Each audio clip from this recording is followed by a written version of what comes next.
Coming up, it's Philosophy Talk. Who knows what evil lurks in the hearts of men? The psychology of evil. Look into my face. And no, to look into my face is to look into the face of evil. What is the mind of an evil person really like? Are they truly evil just like the rest of us with one additional screw loose? Are some people just naturally evil? You're quasi-evil. You're semi-evil. You're the margarine of evil. Our guest is Simon Baron Cohen, author of The Science of Evil, on empathy and the origins of cruelty. You're the Diet Coke of evil. Just 1 calorie, not evil enough. The psychology of evil. Coming up on Philosophy Talk.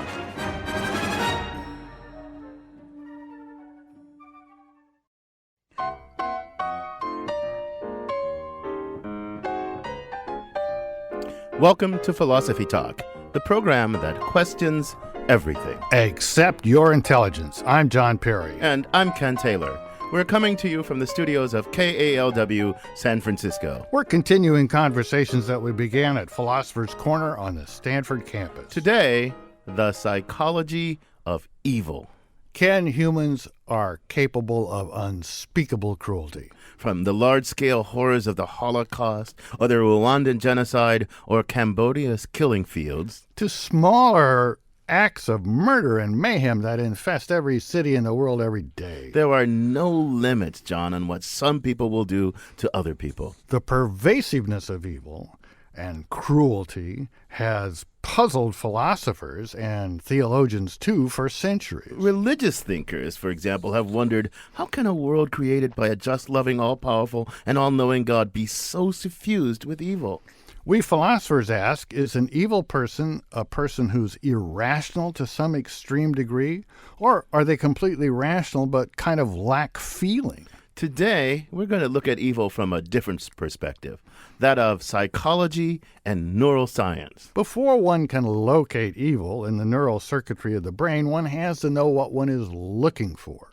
And philosophy can be helpful there. I mean, we have to say what counts as evil. So what we're after is the set of character traits that might lead someone to commit the kinds of acts we call evil. That's why we call a person evil, because of their character. But the first step might be to say, why do we call an act evil? Here's a thought. It shows wanton disregard for the well-being of another person, or worse. So why not just say then that an evil person is someone who habitually performs evil acts? Uninformative and unscientific, Ken. It's like saying that a sleeping pill makes a person fall asleep because it's got dormitive power. We don't want to know that. We want to know what it's made of that has that effect. Well, unfortunately, the word evil used as a term for a character trait is sort of like dormitive power. It isn't really a scientific term at all. That's because it wasn't coined by people who were out to understand the circuitry of the brain. So when you call a person evil, that tells you nothing whatsoever about what their brain is like. Nothing whatsoever. For most of it's an evaluative term. If you say someone's evil, that's not a nice thing to say about them. Right. The linguistic function, as philosophers like to say, of the term evil is mostly to condemn. It's not really in the business of explaining or describing. Science, however, is in the business of explaining and describing. So if we want to understand the psychology and the neuroscience, the brain chemistry of evil, we need to put the evaluative aside, at least for a while, and talk in more causal and descriptive terms. So to that end, we've invited a psychologist to be our guest. Simon Baron Cohen has developed a scientific account of what's going on in the minds and brains of people who habitually perform evil acts. He thinks cruelty and evil result from diminished empathy, and he thinks he can track empathy down to 10 hardwired empathy circuits in the brain, and when one or more of them goes haywire, you've got diminished empathy. But before we plunge into psychology and neuroscience, John, let's just back up a step to philosophy and theology. Because I wonder something. Will thinking about evil and cruelty in terms of hardwired empathy circuits, will that replace or will it supplement our philosophical and theological perspectives on evil? Well, I don't see how it can replace them because we philosophers and theologians too, I guess we have our own business to attend to, like the whole issue of free will. But can the idea that a person isn't really evil unless he freely chooses to do evil things, that's a philosophical idea, can that idea withstand the discovery that cruelty is caused by malfunctioning brain chemistry? And is it really true that people with ordinary brain chemistry are incapable of evil? Even if we try really hard and devote ourselves to becoming evil, couldn't we succeed? Doesn't the capacity for evil lurk in the hearts or the brains of all of us? In just a bit, we'll put these questions and more to Simon Baron Cohen, author of The Science of Evil, on empathy and the origins of cruelty. And we want to hear from our very empathetic listening audience as well. But first, our roving philosophical reporter, Caitlin Esch, puts her own friends to the test to find out how empathetic they really are. She files this report. I think I'm a really, really empathetic person. Like on a scale from 1 to 10, 1 being not empathetic and 10 being overly empathetic, I'm probably like 7. I think everyone wants to believe they're an empathetic person. Most people in America, especially in California, think that empathy means niceness, that it's synonymous with being nice to people, which is not the case. Thomas Lewis is a psychiatrist and an expert on empathy. Empathy is a skill, like music is a skill, or like drawing is a skill. It's a particular skill for knowing what other people think and feel. And empathy can be measured. The questionnaire I'm administering was actually developed by our guest, Simon Baron Cohen, and the results are pretty surprising. Number 1, I can easily tell if someone else wants to enter a conversation. Definitely agree. Question 11. It doesn't bother me too much if I am late meeting a friend. I slightly agree.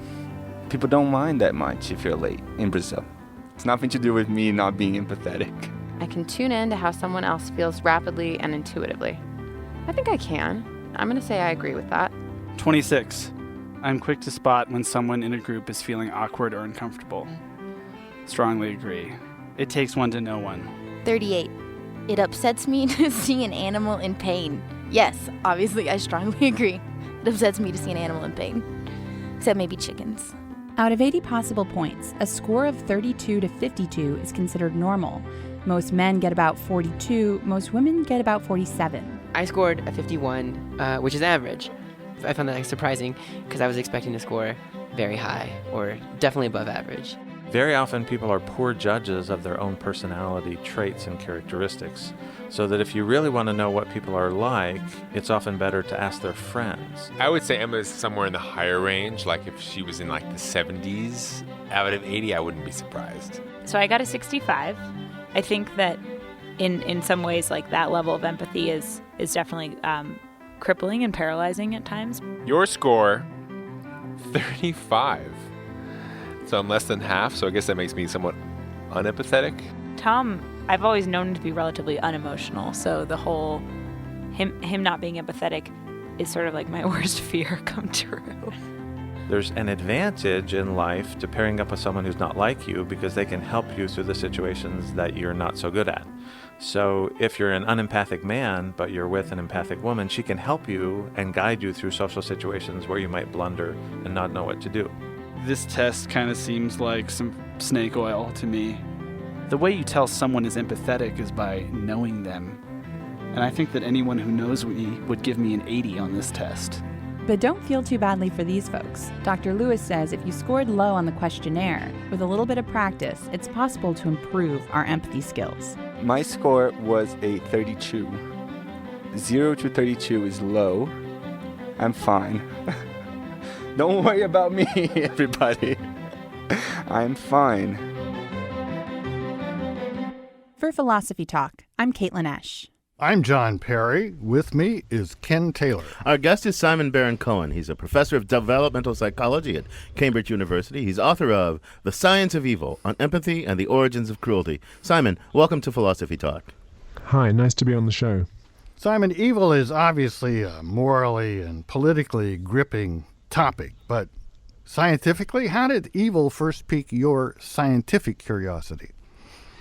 Well, the problem to be explained for me isn't evil, it's the actions, and in particular actions of cruelty. So as a scientist, we want to know how is it possible that human beings are capable of acts of cruelty towards other people or other animals. And we often use this word evil as if it's an explanation. We say he did something bad because he was evil. But as a scientist, that seems very unsatisfying. It doesn't really take us any deeper or further. And if you analyze the word evil, the one definition of evil is it's the absence of good. So actually all we're saying is he did something bad because he's bad. It's a bit circular. Well, but I mean, if you talk about diminished empathy, you can say, well, that means the diminishment of empathy, right? I mean, how do you get from these kinds of terms, evil, diminishment of empathy, that don't really tell us anything by themselves, to something that really tells us something? Where does the science get in? Well, science is all about measurement, and it's all about making predictions. So anything that can satisfy those two essential functions, I think, is scientifically useful or tractable. So in the case of empathy, we do have ways of measuring it. We just heard from your reporter, Caitlin, about the empathy quotient. It's a questionnaire, and that shows us that empathy is normally distributed in the population. That's to say, you see the familiar bell curve with most people in the middle, somewhere in the average range, but it is picking out that there are people up at the high end or the low end. So if it's measurable, then it's useful to science. Wait, okay, I get that empathy varies from individual to individual, that you can measure it, that you might be able to discover some brain circuitry that controls empathy, but I'm a little puzzled by the title of your book. The title of your book is The Science of Evil. Then you told us that, well, evil's not really a scientific term, which is something I kind of agree with. So I'm just a little puzzled what you mean by this title when you say The Science of Evil, right? Well, why? How can there be a science of something that's not a scientific notion? Yeah, you're absolutely right. So anyone who's hoping that they're going to read in this book about the science of evil itself is going to be disappointed, because really this is a book about the science of a term that I think should replace evil, which is empathy erosion. And as I've mentioned earlier, I think empathy is scientifically tractable. We can do something with it. And the erosion of empathy, meaning that you go lower and lower down the scale till you hit zero, is something that we can ask questions about. We can ask, what is it that determines if an individual ends up with low empathy? And in the book, I look at not just the brain circuitry, as you've mentioned, but a range of factors that can push an individual to have low empathy. But now I have a basic question about this replacing evil with diminishment of empathy. Empathy is usually defined as the ability to understand what's going on inside other people, their feelings and so forth and so on. But some of the cruelest people I've known have a lot of empathy. They're very good at understanding what goes on inside other people, and then they manipulate it. And that's quite, they're pretty evil, but I don't think they have diminished empathy. Right. No, that's. I'm really glad you pointed that out, because in my book, I separate empathy into two different components. So the first component is the recognition element, what psychologists call cognitive empathy. So that's all about being able to recognize what someone else is thinking or feeling. And you're absolutely right. Psychopaths can do that part, even though they go on to commit acts of cruelty. But the second component is what psychologists call affective empathy. It's the drive to respond emotionally to somebody else's state of mind, respond with an appropriate emotion to someone else's state of mind. So it's not just about, can you recognize that your victim is in pain, but do you get the appropriate emotional response, which would be to alleviate a person's distress. Isn't that what we usually call sympathy? Well, I think sympathy is a subset of empathy, because it's about responding to somebody else's state of distress. But empathy covers not just somebody else's distress. It could cover any mental state that they're in. It could be their happiness. It could be their bewilderment. It could be any state of mind. And when you're empathic, when you're empathizing with them, you have an emotional response that's appropriate to their state of mind. We'll dig into this some more. There's some complicated stuff going on here, and I think we need to really dig in. You're listening to Philosophy Talk. Today we're talking about the psychology of evil with Simon Baron Cohen from Cambridge University. Next, we're going to ask where evil comes from. Are we all capable of evil or diminished empathy? Or is evil what happens to the neurochemically abnormal? Are evil people born that way? Or does their environment and upbringing condition them to become evil? Where does evil come from when philosophy talk continues?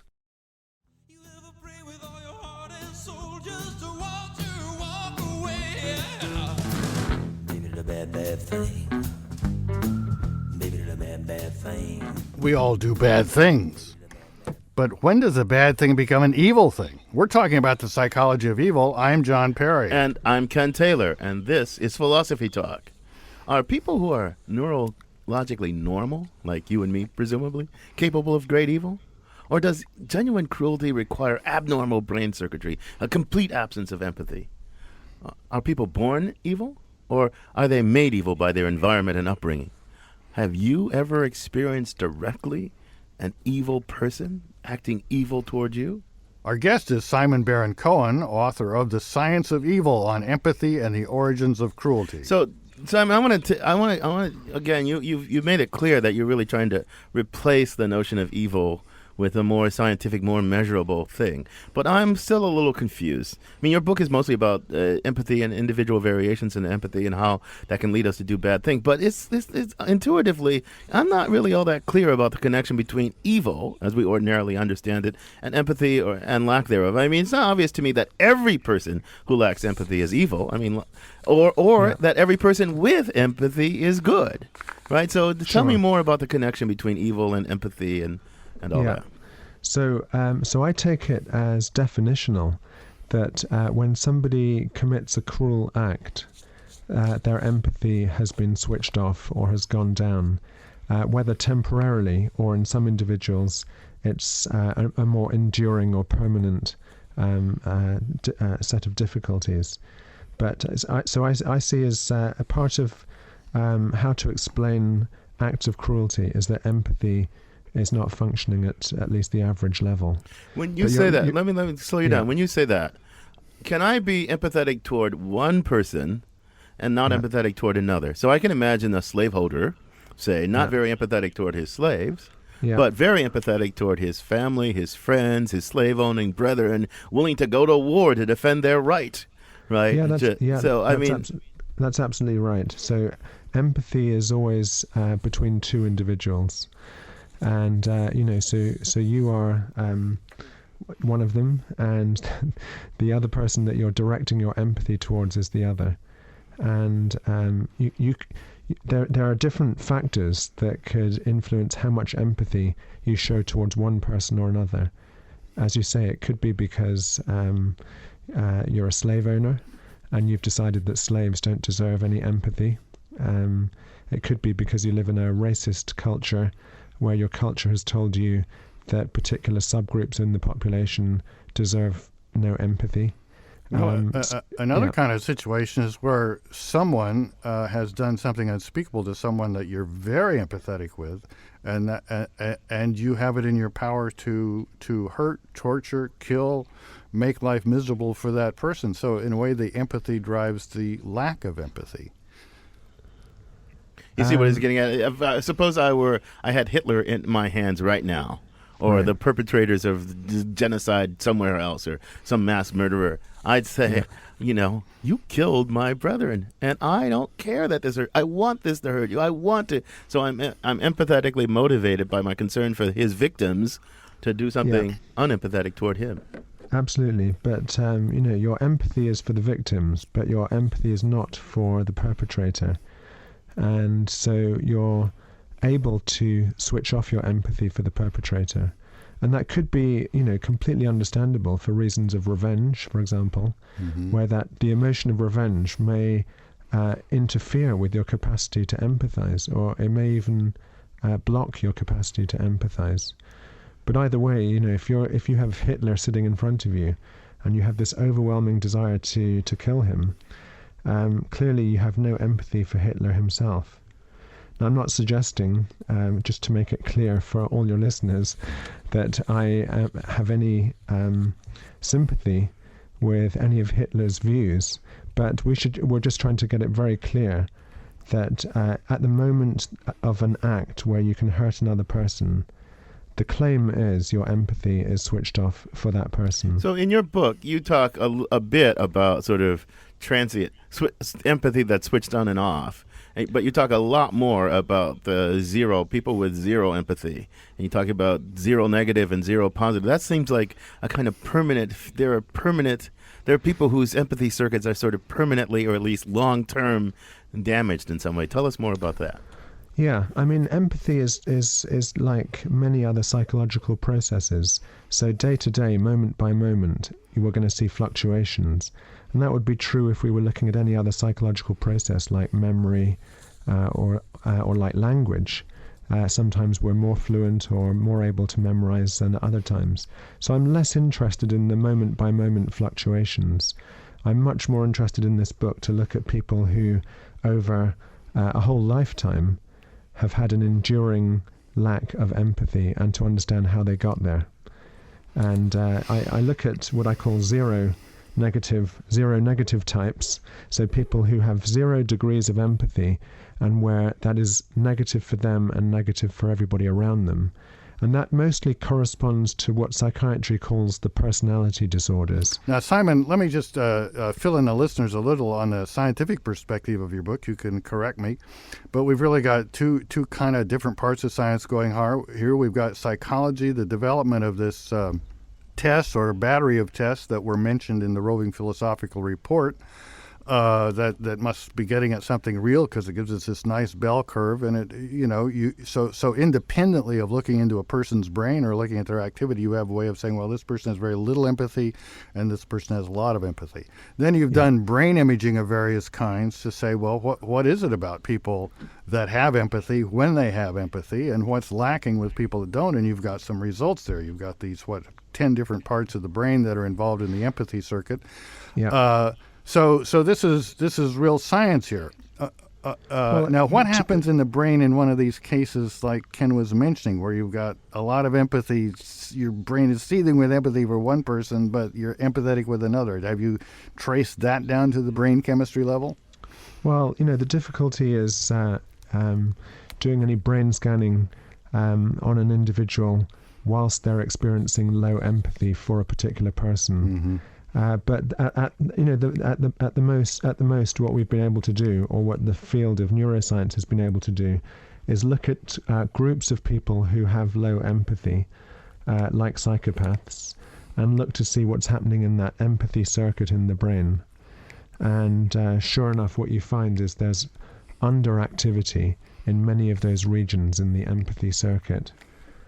I could list some of those regions for you, but there's 10 different regions in the brain. So that's giving us some confirmation that people who, at the level of behavior, show low empathy, they're willing to, for example, commit crimes against other people, show underactivity in the empathy circuit. So those are people sort of with permanently damaged empathy, right? I mean, or something. They've got some basic functional deficit. Do you think, I don't know if you can answer this question, is most of the evil in the world, so your book, again, the title is The Science of Evil, is most of the evil in the world, do you think, committed by people with standing damage to their empathy circuits? Or do the rest of our schmucks contribute our quotient too? Well, I make this move in the book right at the beginning to say that I want to switch from using the term evil to using the term empathy erosion. And we're all capable of losing our empathy, even if it's just by a few points. And we talked earlier about the temporary fluctuations. If you're stressed, if you're tired, your empathy is going to be at a lower level. And you can have blind spots in your empathy, even though you're not a psychopath. So I don't want to say that all the acts of cruelty in the world are committed by the few % of people who have a diagnosis. Right, and then there's other people who lack empathy but don't tend to cruelty. And you've written another book about this, and part of this book is about those folks. People with Asperger's syndrome, right? Other people's minds and feelings are kind of they're clueless about other people's minds and feelings, as I understand it. Isn't that right? That's right. So, one of the conclusions which in some ways is surprising is that low empathy doesn't necessarily lead to acts of cruelty. So for people with autism or Asperger's syndrome, they do suffer from low empathy. They struggle with empathy, but that tends to lead them to avoid other people rather than hurt other people. They find other people confusing, and so they withdraw. You're listening to Philosophy Talk. We're talking about the psychology of evil with Simon Baron Cohen, and we've got Nina from Albany on the line. Welcome to Philosophy Talk, Nina. Hi. I was actually just going, you mentioned people with autism and Asperger's, and considering people with Asperger's and autism and people who are evil, maybe it doesn't have to do anything with a lack of empathy, but maybe what society considers to be the norm. So what does society's view on the norm have to do with the psychology of evil? I'm not quite sure I understand the question, Nina. You think our conceptions of normality somehow drive people to be evil? I'm not quite sure. Maybe those are the only ways to figure out what is evil. It doesn't have to do with empathy, but maybe just what society thinks is the norm. Do you get the question, Simon? Well, one take on Nina's question is that different cultures may set different norms for what is acceptable. So, for example, you might go to one culture where it's completely acceptable to be brutal towards animals and to beat your dog. In the US and here in the UK, that would be a criminal offense. So that so different cultures set different norms. I don't know whether that's what she's raising. I see. So, for example, take the genital mutilation of females in certain African cultures. We find that abhorrent, right? And I think, gosh, what an abhorrent practice. I'm taking that out of empathy. But you could find Africans, I suppose, who no diminished empathy think that's a completely okay practice. So I guess that ask, is there really sort of objective standards of appropriate response and all that? Do you have any thought about that, Simon? We have to be very careful not to be imposing our own cultural standards, moral standards on other cultures, at least in a preaching or insensitive way. But it is difficult sometimes not to feel that there should be, if you like, a universal set of values. And certainly it is the case that in some cultures, beating children is completely legitimate. It's the way you teach kids is to beat them. And we would find that not just unethical but illegal in our cultures. So maybe one way we could look at this is by analogy with the difference between mass and weight. Weight is an ordinary term that was part of folk physics, and then science came along and said, well, what we call weight is really determined by two things: mass and something else, level above sea level. So maybe what you're saying is, look, there's really what's really going on in the brain is in these empathy circuits, and it's diminished empathy, normal empathy, extreme empathy. But then there's circumstances within which this takes place, individual circumstances, cultural circumstances.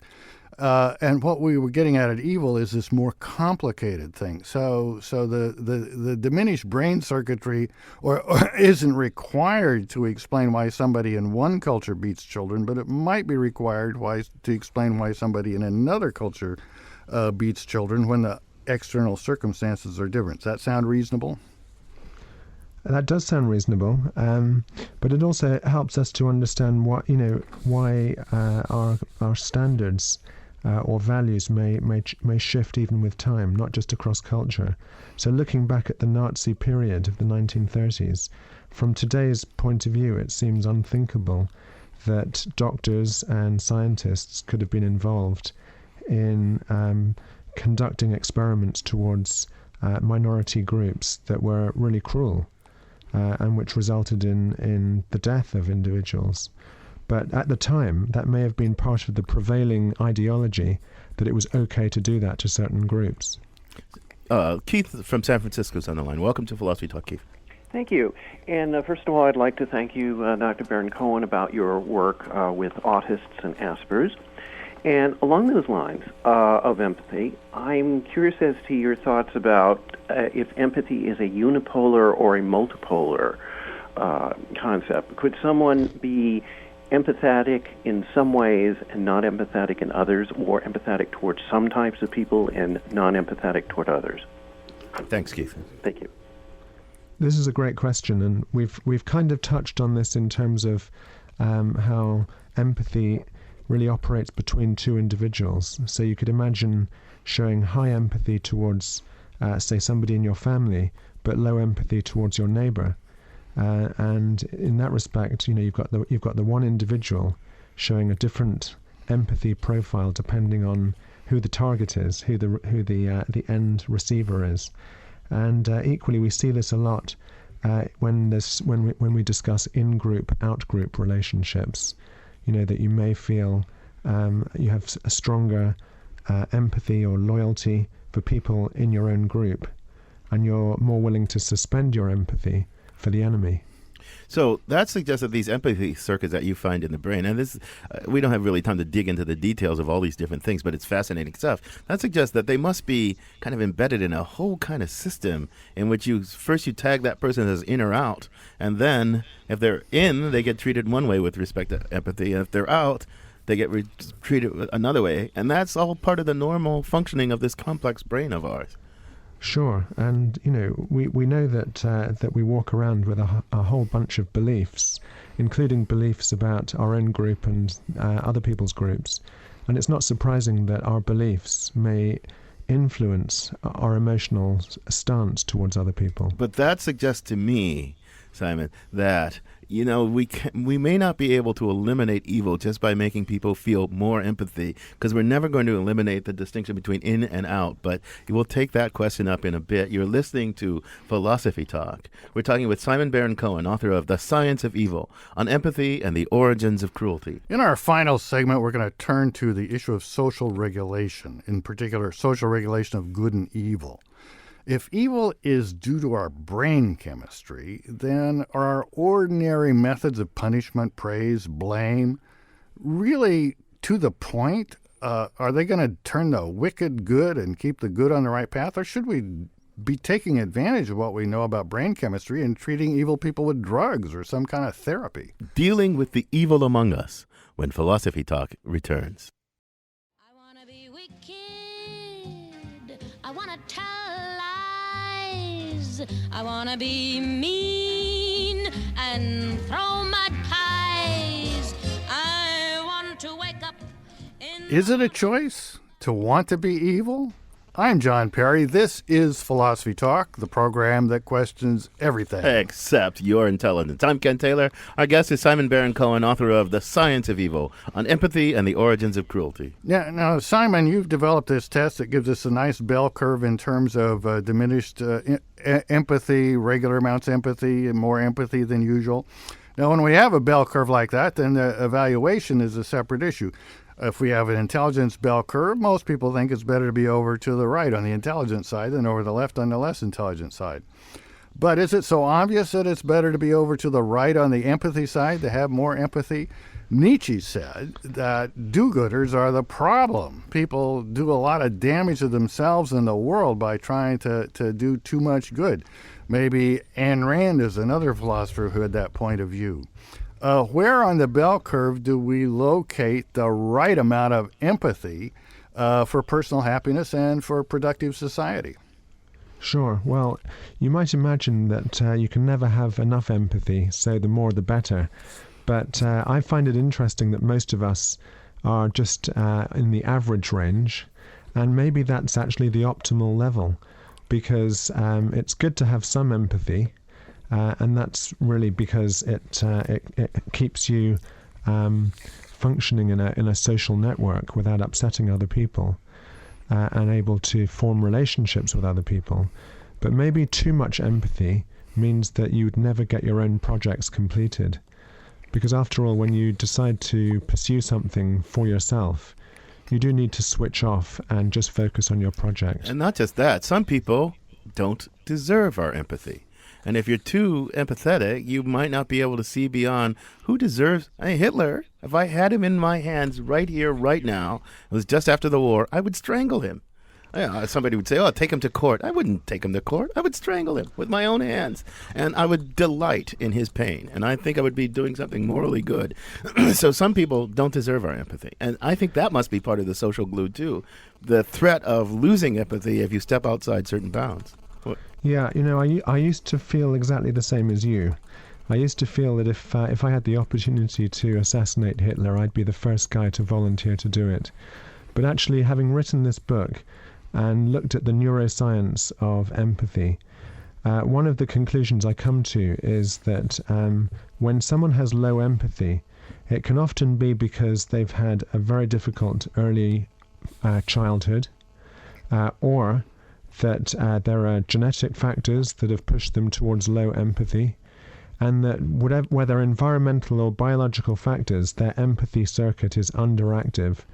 When you look at it in that way, even if someone is a mass murderer, or if someone is just a difficult neighbor, maybe we should actually have compassion for that person because they have a disability. So you do think, I wondered if you thought, so instead of punishing wrongdoers, neuroscience, if we learn more about it and how we can actually affect these circuits for the better, maybe we should treat them, to send them to empathy centers to get either empathy training or drugs or something rather than warehousing them in our prisons. Do you believe that? I do, and it's kind of the logical consequence of what I'm arguing, is that if people have ended up with low empathy because of the way their brain has developed, in a way it's no different to any other neurological disability. And we don't punish people for having a neurological disability. We try and support them. It may be that they have to end up in a secure environment, either for their own safety or for the safety of the general public. But it doesn't mean that we should switch off our compassion for people just because they've done bad things. Harvey in Oakland's on the line. Welcome to Philosophy Doc, Harvey. Yes, hello.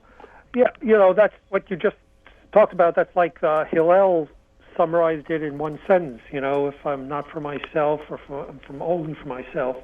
But what I called to talk about is why can't we say that an entire culture is evil? Why do we have to say why do we have to do this cultural relativism?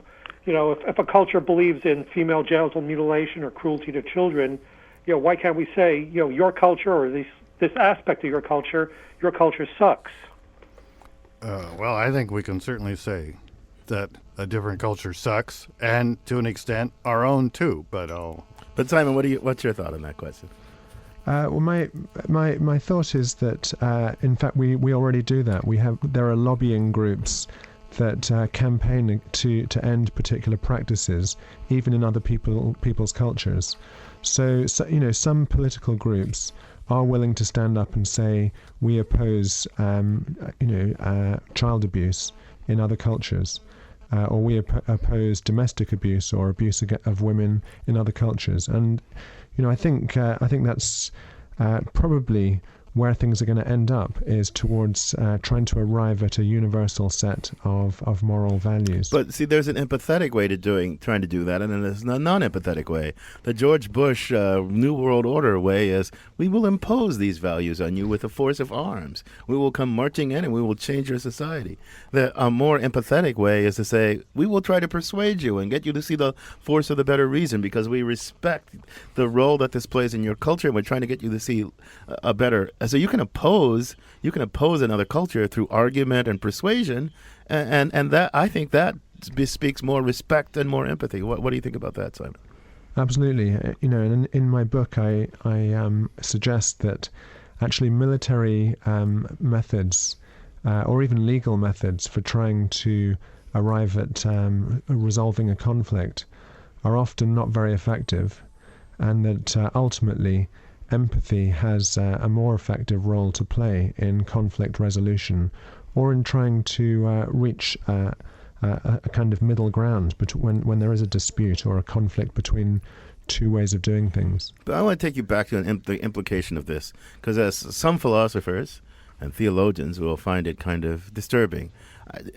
Some people believe, there's a difference between a disability, right, say a cognitive psycho disability, and true evil. True evil is when with settled informed knowledge and a free will, you do the wrong thing. right? You choose to do the wrong thing, and you're not really morally responsible unless you have that freedom of choice. You seem to be tending toward a view that that's all just an illusion, right? That it's all really just the brain chemistry. It's hard. It's all just disability. Evil is fundamentally some kind of disability and should be treated as we treat other disabilities. Am I getting you right, or am I reading too much into your view? No, I think that's pretty close to what I'm arguing, and in fact, it's already happening. So, in my country, there's a hospital called Broadmoor. Most people think it's a prison, but actually it's part of our National Health Service, and it's where we lock up psychopaths, but we don't lock them up and throw away the key. There's actually a whole therapeutic program going on, and I'm sure the same is happening in the US too. I'm less familiar with different practices there. Well, we're a very vengeful people, Simon, so they wouldn't make that public if it were so.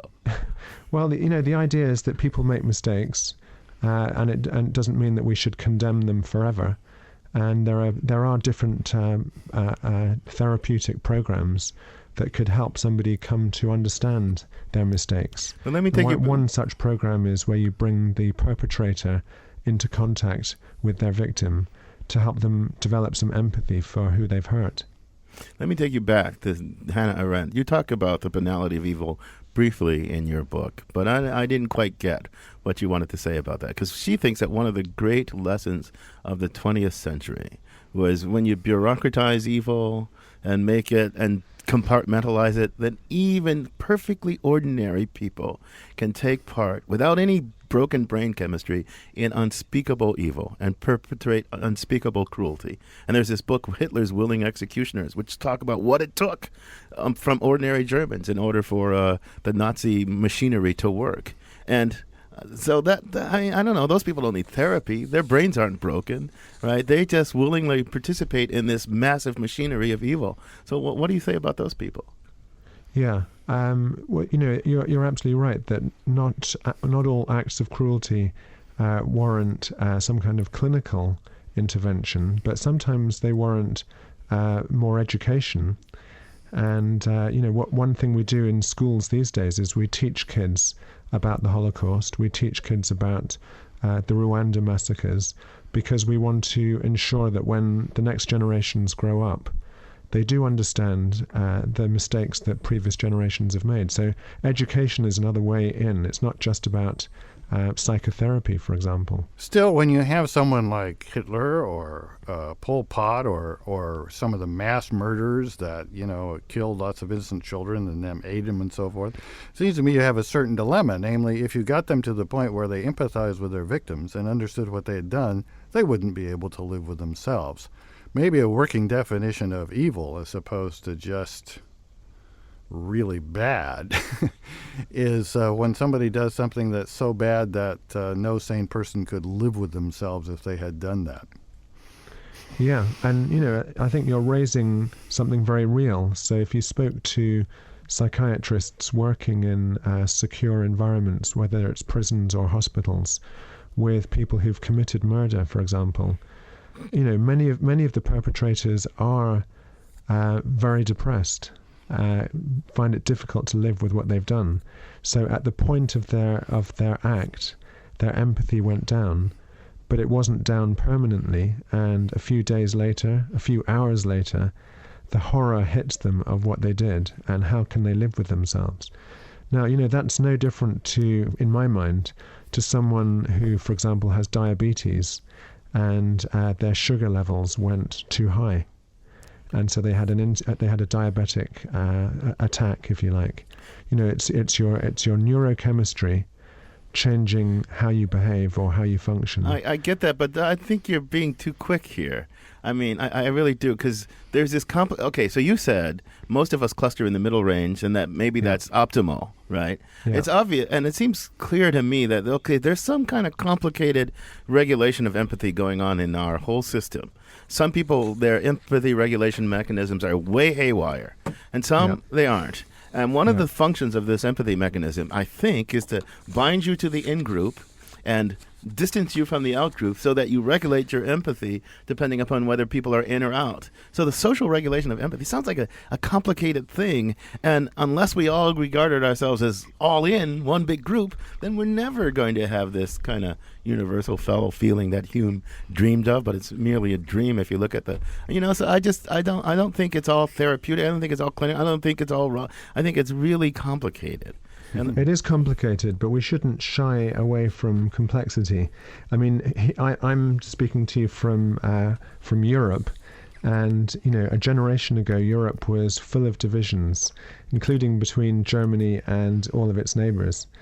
Today, we're part of a so-called European community, and so we actually identify ourselves as Europeans, and so the in-group has become much broader, and you can extend that even more widely, so that we talk about the global village of the whole planet these days. Simon, on that very hopeful and inspiring note, I'm going to thank you for joining us. It's been a very cool conversation.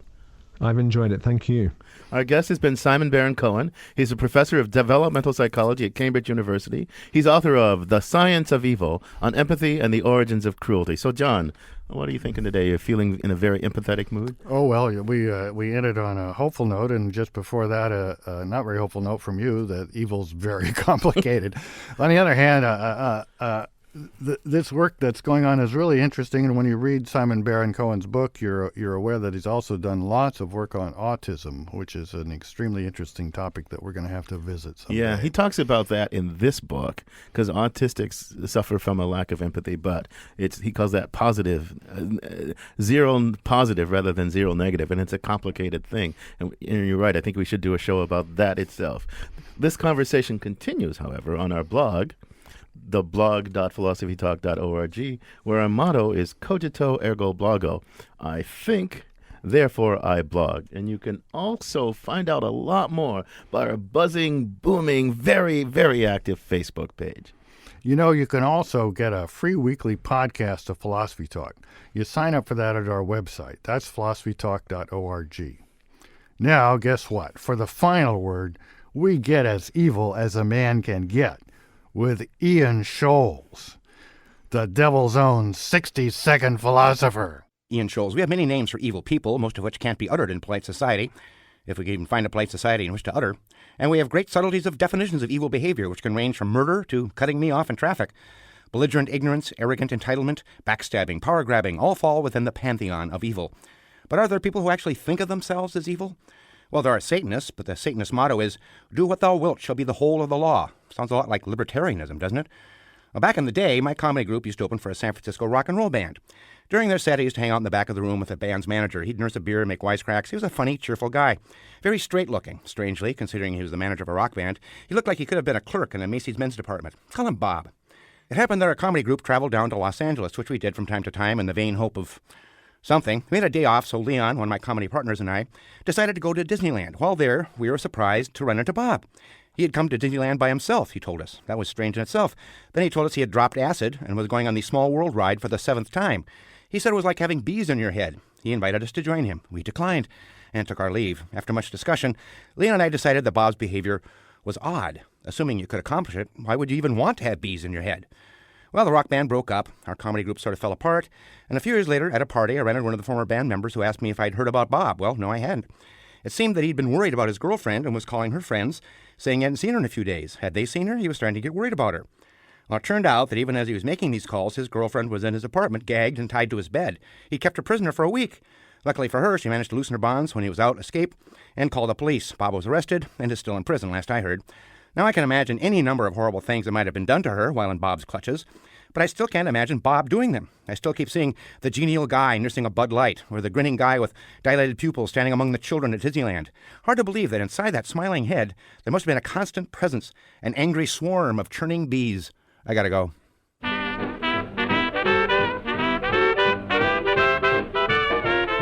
The Wisdom of the Ages, in a nutshell, from Ian Scholes, the 60-second philosopher. Philosophy Talk is a presentation of Ben Manila Productions and the trustees of Leland Stanford Junior University, copyright 2011. Our executive producer is David Demarest. Our production coordinator is Devin Strolovich. Our director of research is Ben Hirsch.